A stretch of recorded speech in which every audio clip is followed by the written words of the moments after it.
In a quaint village surrounded by dense forests and towering mountains lived a young girl named Elara. She loved the wild outdoors, often wandering into the woods to explore its mysteries.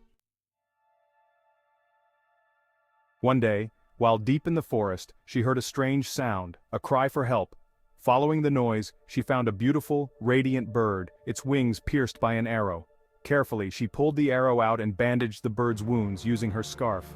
The bird, glowing with an ethereal light, gazed into her eyes as if understanding her kindness. "Thank you," the bird spoke softly. "You've saved my life. Now I will give you a gift."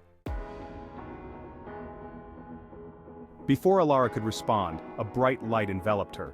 She felt a surge of energy course through her body.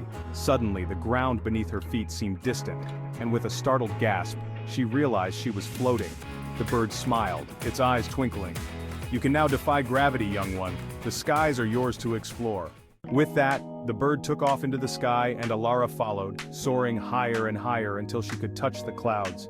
She flew over forests, rivers and mountains, the wind rushing through her hair, and the world below shrinking into tiny dots. She even flew so high that she could see the stars twinkle around her. Elara laughed with joy as she danced through the sky, her heart racing with excitement. But Elara knew she had to keep this incredible ability a secret. She returned home and continued living her ordinary life by day, while by night, she flew to secret places no one had ever seen and played among the stars. She touched the tops of trees, walked on the surface of lakes.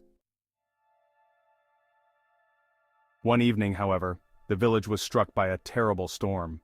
Trees were uprooted and the river swelled dangerously, threatening to flood the village. The villagers were panicking, not knowing how to stop the disaster. She wanted to help, but how? Revealing her power would mean exposing her secret. Elara made her decision. She soared into the sky, above the raging storm. Using her newfound abilities, she pushed the clouds apart, guiding the storm away from the village. As the winds calmed and the river receded, the villagers stared in awe, watching as a glowing figure, Elara, descended gracefully from the sky. Though the villagers marveled at her power, they soon realized the true magic was not in her ability to fly, but in her selflessness. Elara smiled, knowing that sometimes doing what's right is more important than keeping secrets. And so, Elara became a legend, not because she could fly, but because she had the courage to rise above when it mattered most.